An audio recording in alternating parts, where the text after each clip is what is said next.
guys, Miss Matthews here. Okay, so we are doing lesson 28, session 1, page 575. Our learning target for this unit is I can classify two-dimensional figures. Okay, mark it please. Okay, let's try this. Draw a shape with 4 sides. Draw a shape with 2 pairs of parallel sides and draw a shape with 4 right angles. So let's see, do we know what parallel means, right? So parallel means that we have 2 lines facing each other that are the same. So draw a shape with 2 pairs of parallel sides. That sounds like a rectangle because this line is parallel to this one and this one's parallel to this one. Draw a shape with 4 right angles, right? A right angle, that's 1, 2, 3, 4. Thanks. Okay, let's read this question. How can two-dimensional figures be grouped to show that they are related? What do you think? If we draw two-dimensional figures, we know that these two can be grouped to show that they're related. And I'll show you that right now. Okay, like polygons are described by their attributes, such as the number of sides or angles they have, and grouped into categories based on attributes they have in common. In the space below, draw an example of a rectangle and an example of a square, then complete the table by writing 3 attributes shared by all rectangles and 3 attributes shared by all squares. So let's think about this for a moment. Rectangles. What are some attributes? We know they have 4 right angles. And we know squares also have 4 right angles. That's 1. And what about equal length? We know that the opposite sides have equal length for a rectangle, and for a square, all sides have equal length. Who can think of a third one? That they may be the same or may be different. 2 pairs are parallel. 2 pairs of parallel sides.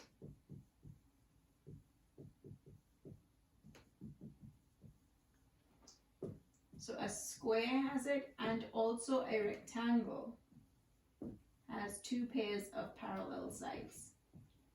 What is parallel? These 2 are parallel to each other. These 2 are parallel to each other. These 2 are parallel to each other, and these 2 are parallel to each other. So each one has 2 pairs of parallel sides, rectangle and square. Okay, let's see what's next. Okay, so let's model it. What attribute do all squares have that not all rectangles have? What do we think? What attribute? Yes, all sides are the same for squares. Are all sides the same for rectangles? No. See, what attribute do all squares have that not all rectangles have? So that's your answer for that one. B. Circle the true statement below. Every rectangle is a square. No, that's not true. But every square is a rectangle. What do you think? I think it might be that one. Think about that carefully. Every rectangle is a square. That's not true because every rectangle, all these sides are not equal, right? But every square is a rectangle. Think about it. Okay, number 3. A subcategory is a category that shows all the attributes of the larger category. Are rectangles a subcategory of squares, or are squares a subcategory of rectangles? Yep, squares are a subcategory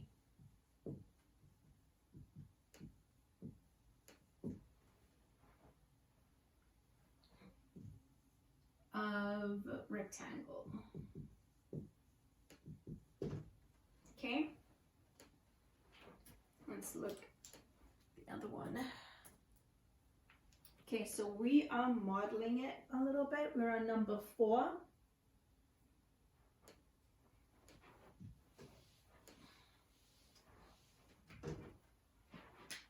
All right, let's look at this one. A Venn diagram uses ovals or other shapes to represent categories and to show how the categories are ordered in a hierarchy or ranking based on their attributes. So you see, squares, rectangles. Squares is a subcategory of the bigger category, that's rectangles. How does a Venn diagram at the right show that squares are a subcategory of rectangles? How do we know that? Because the oval, right, is completely on the inside of the rectangle. So we know that because the squares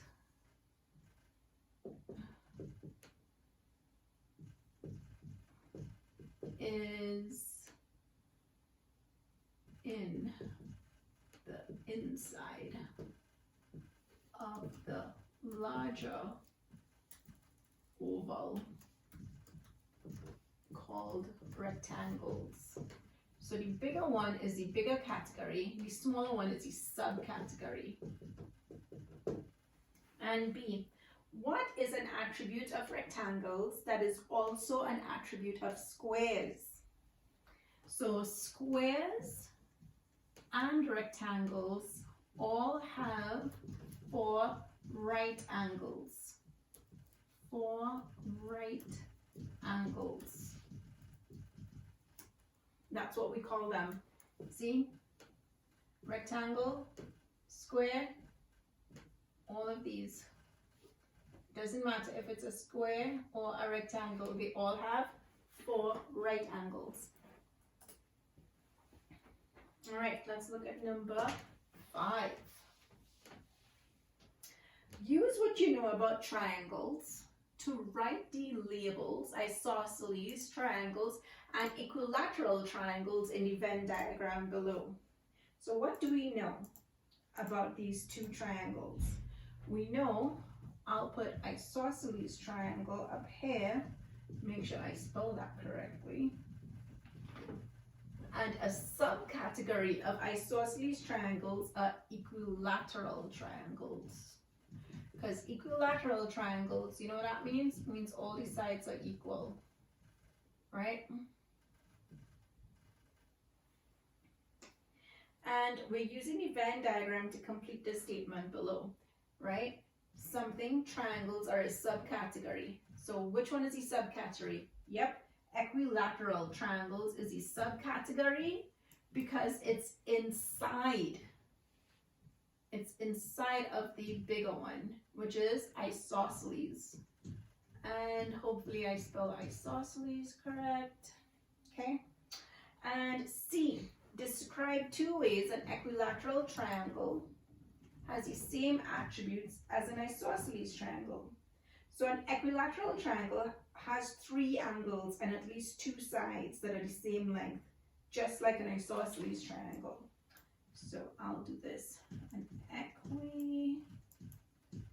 equilateral triangle, I'll do that, right? Has 3 angles and at least 2 sides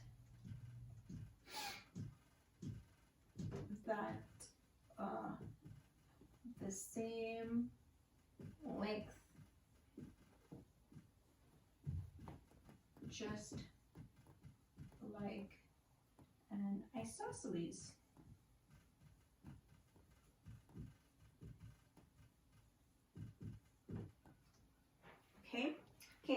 reflect on that for a minute. Based on your Venn diagram, is every equilateral triangle an isosceles triangle, or is every isosceles triangle an equilateral triangle? So if I'm going to think aloud, this is what I would say. Every equilateral triangle is an isosceles triangle, right? All equilateral triangles have two or more sides of equal length because they have three sides of equal length. But not all isosceles triangles have three sides of equal length. Just rewind what I say and try to do it slower because I know it can be confusing.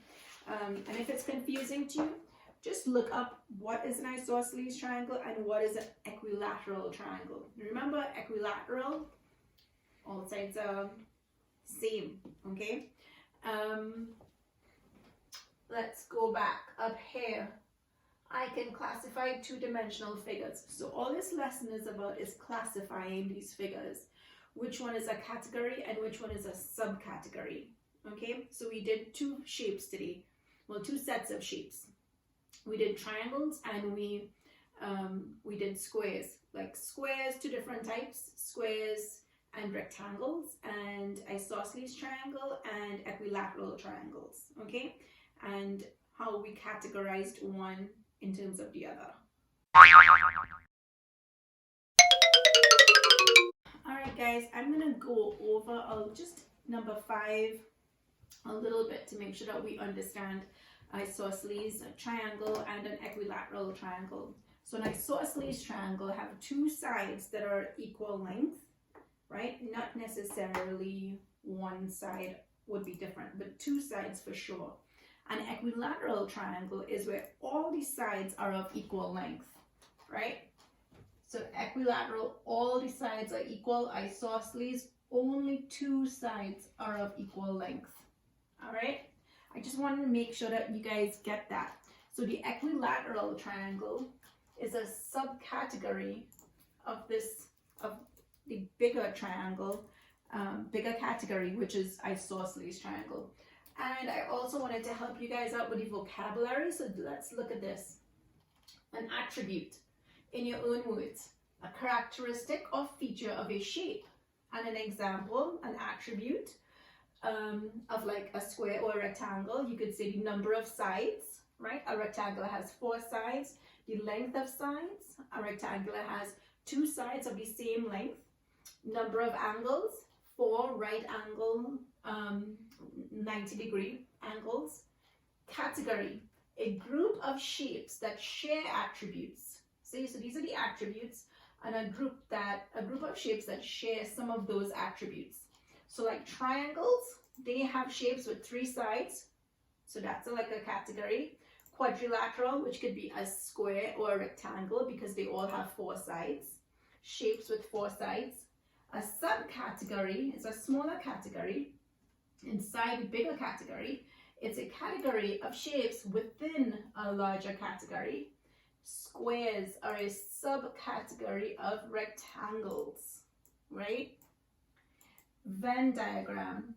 You guys know that, you would have learned that last year. A diagram that uses overlapping and subcategories are related. And this is an example. So, like rectangles are a subcategory of parallelograms. And if these words sound a little difficult for you, I want you to look it up, all right, to make sure that you understand what we're talking about. Because it's a whole area of understanding two-dimensional figures. And remember, two-dimensional figures are figures that can be represented on paper. We talked about that when we did volume. All right, guys. See you next time. Bye.